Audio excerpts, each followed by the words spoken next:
Oh, hey there. I didn't see you come in. So, yeah, I'm making a 3D printer. I actually share details of this on a Discord channel that I'll talk about a bit later on. And I've recorded this like three times. Either I'm talking too quickly or I forget to mention stuff or I suck at this. But yeah, this is Kaida. It's a little teeny tiny 180 by 180 3D printer um, that is just built for fun, really. It's a little tiny bed slinger. And to give you an idea of how small it is, we've got here a Ender switch wire conversion, and it's a little teeny tiny. It's a little tiny little printer. It's very small, and in real life, it's very very cute. So there's a few things that make this kind of a little bit unusual. Mostly for fun, it's designed to kind of be obviously very small with a relatively decent print area, quite stout, possibly overbuilt, I guess, or overspec and very, very fast. But we'll soon see. In terms of the real life version, I have built a load of it, but my rails are stuck in postage. So I need to try and sort that out. They're supposed to have arrived yesterday, but they have not arrived. So I thought I'd do a little update video on where I'm at. But yeah, it's a standard bed slinger, enderish sort of affair with one key difference or a few key differences. But the main one is it uses belts around the back instead of lead screws. There's one of these on each side. They're not mirrored in this design, but trust me, there's two of them. And yeah, it uses belts. So when I said before that it's 180 by 180, in Z, actually the height is variable. It can be whatever you want. So in this version pictured here, the Z's actually about 100 millimeters, which is good for me, but you can make the Z any height you want it to be. All you've got to do is have longer extrusions, corresponding rails, and then belts the right length, and it should all just totally work. Trust me, probably will work. No, it'll be fine. It'll be fine. So yeah, has some other fun stuff. So like on a switch wire, for example, around the back here, you have something called a keyback, which for those who don't know what that is, let's bring this model back in, is this retention system. So obviously with belts, without any power, X can just fall, right? So the way they mitigate that is a counterweight in the form of this keyback system. So this is like a spring with a wire, like a steel wire that attached into here, which provides tension to X when it's not under power.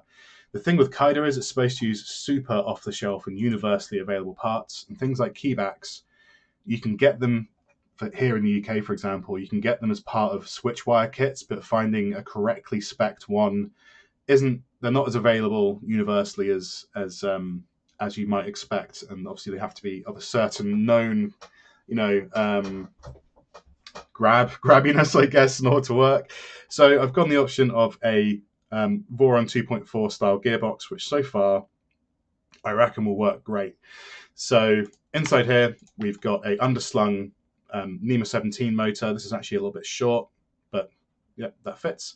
And you've got a 60 tooth gear reducing down to a 20 tooth, which then attaches around the front with a little tensioner to keep that x-axis up. And with the side effect of having, I guess, a really fast Z or Z if you're American axis, which I guess could be useful to someone.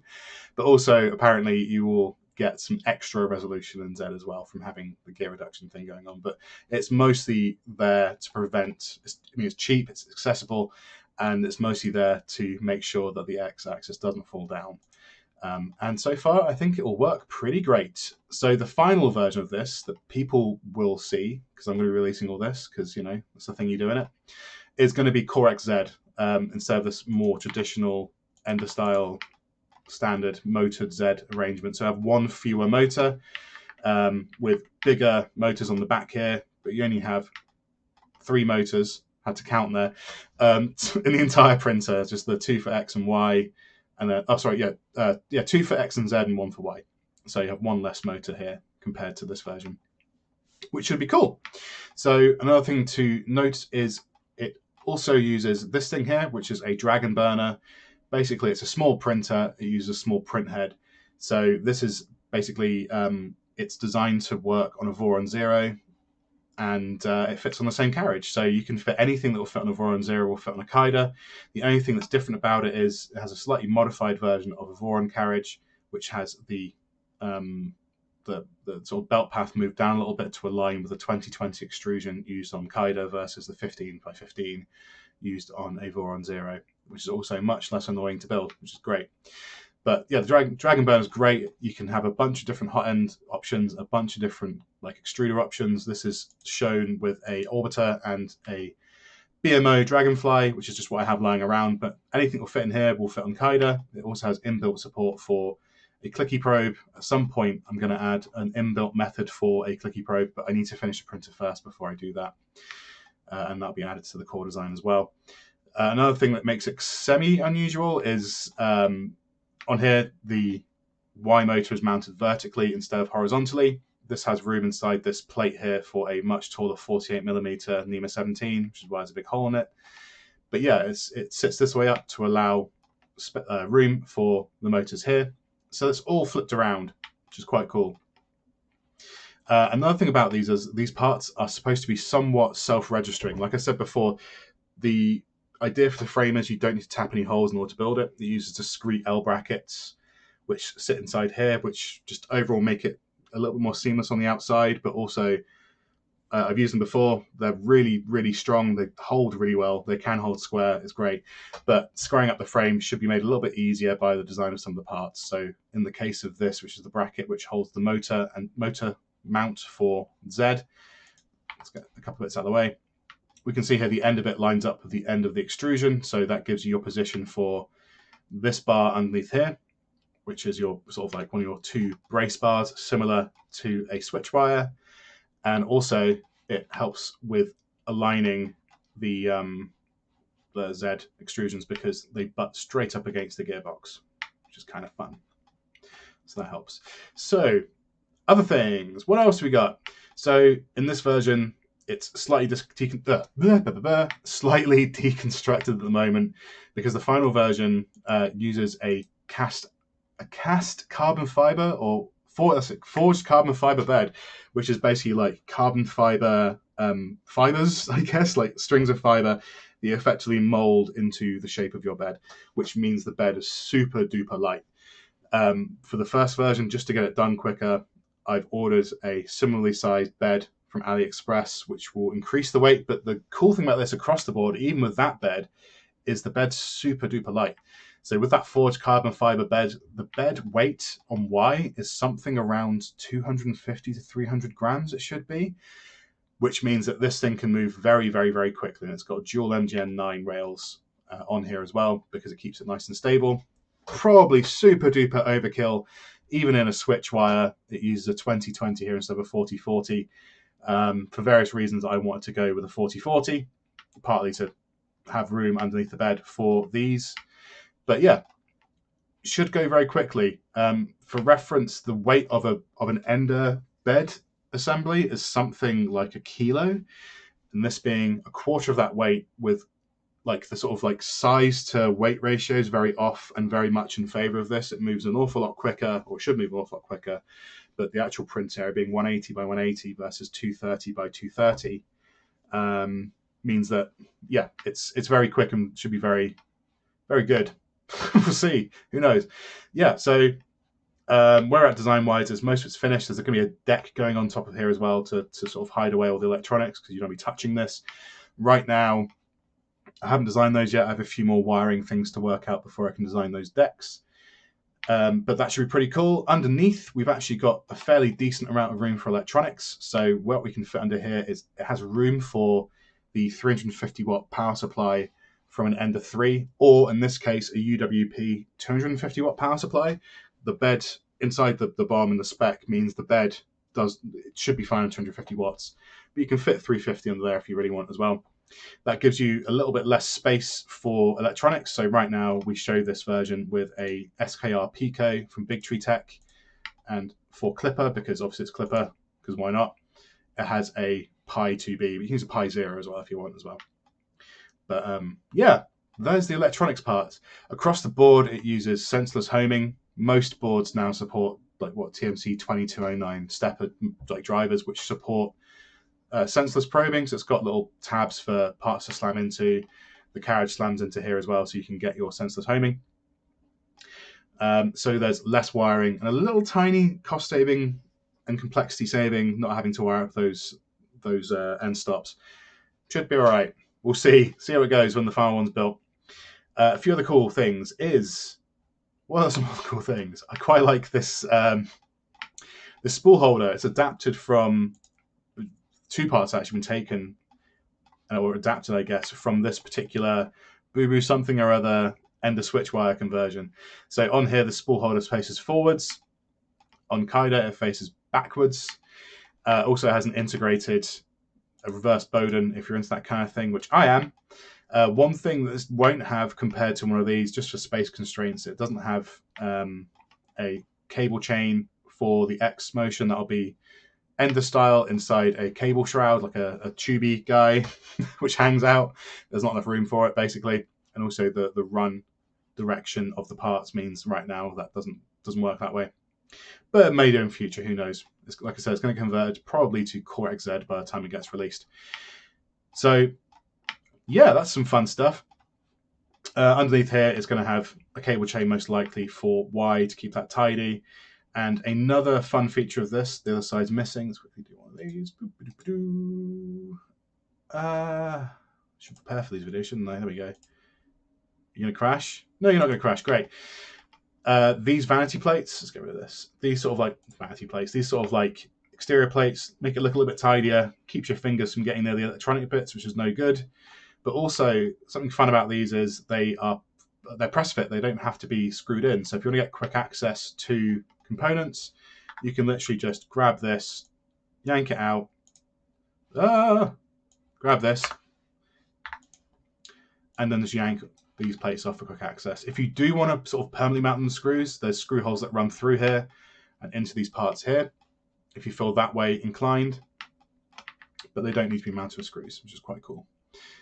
Also, these little plates will have various little designs on the front, so you can mix and match and personalize it to look the way you want it to look and all that kind of fun shit. So yeah, it also uses rubber feet, which helps with a bit of dampening. And one other thing to note is most of it, like I said, uses discrete in-frame parts to mount all the extrusions together.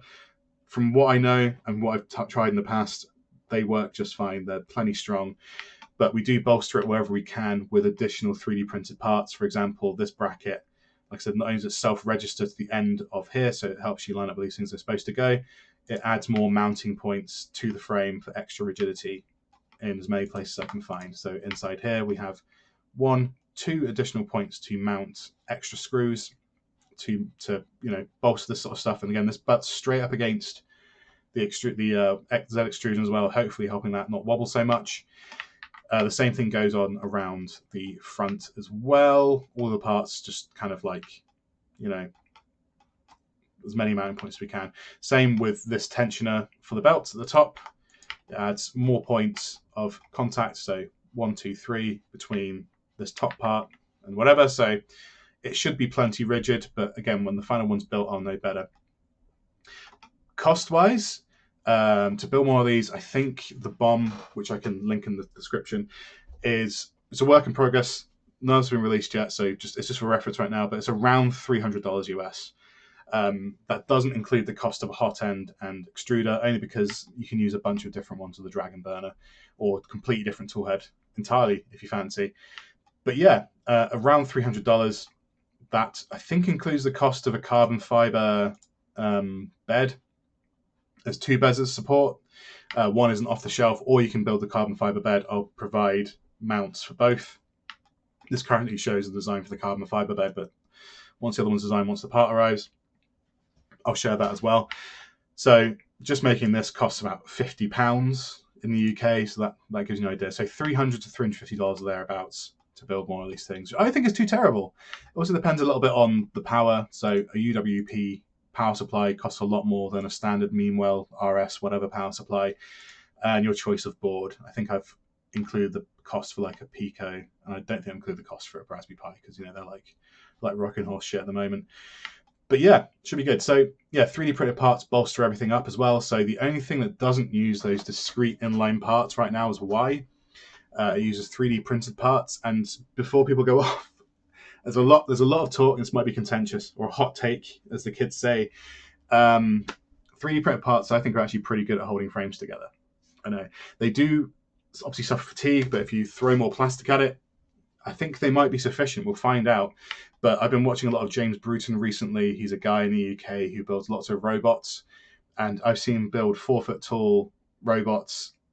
And all those parts are printed in PLA, and they're subjected to forces and weights that 3D printers never get even close to. And they hold up just fine in generic PLA.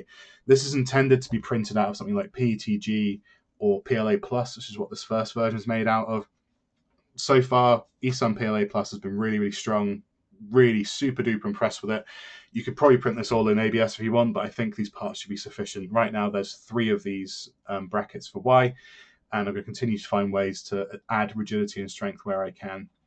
But there's no off-the-shelf parts that do a very good job of mating horizontal, in this X fashion, I'm mating these parts. So that's why I've gone with 3D printed parts there. I might revisit, who knows. But yeah, in terms of construction, yeah, you don't have to tap any parts or drill any holes to put this together. You totally can do that if you want. In fact, in a way, I might recommend it just for simplicity, because it makes all of this, the frame, easier to construct.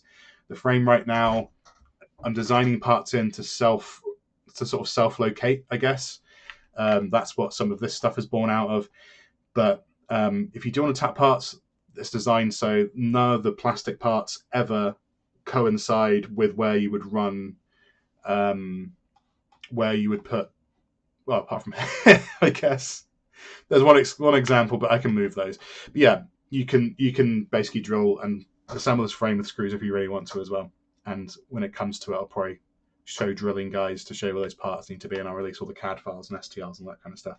But yeah, that's pretty much it. You can build the screws if you really want, but you don't have to. And I'm just refining the design to make it so, yeah, these parts self-locate and they show you where they're supposed to be to help that construction process along a little bit. You'll still need to use calipers and build on a flat surface, and probably use like speed squares, stuff like that, to get it nice and square, because that's super important. But hopefully that'll help out a little bit. Another fun quirk about this printer, and the very last one I'll mention for now, is the setup with the Y-axis. So this is probably, again, a contentious thing, but it uses 2 sets of idlers, and the belt path runs around through this gap in the extrusion right now.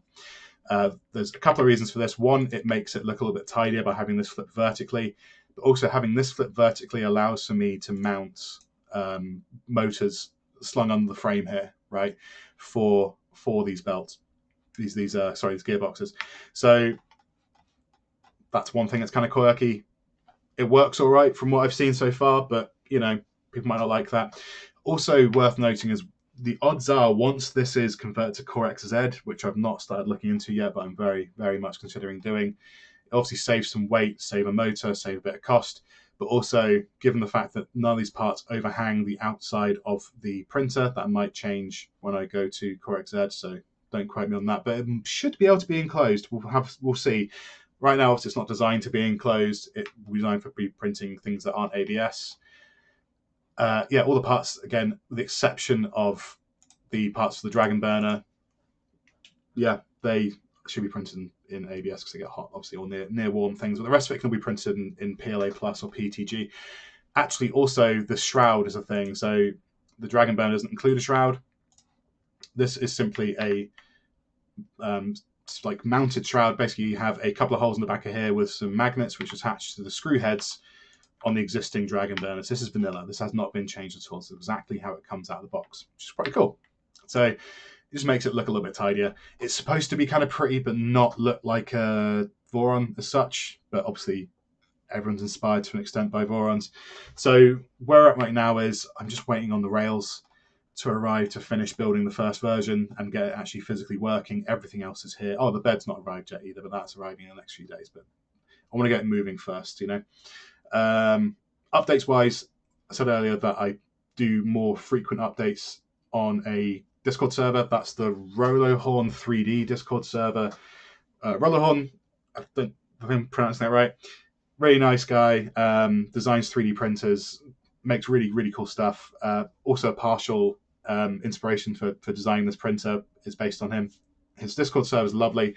It's got the nicest group of people I've found, and a very untoxic Discord server for 3D printing stuff. The people there are really, really cool. So I post updates there primarily. I post them elsewhere as well sometimes, but just in case you stumble upon this, you can find out more information from there. And if people watch this video, I might do another one in the future and also give some updates on when this is all going to be finished and ready to be released to the general public. But that's pretty much it. It's small. It should be pretty quick. It's kind of silly. Who cares? It's all fun. Have a great day and get out of my house.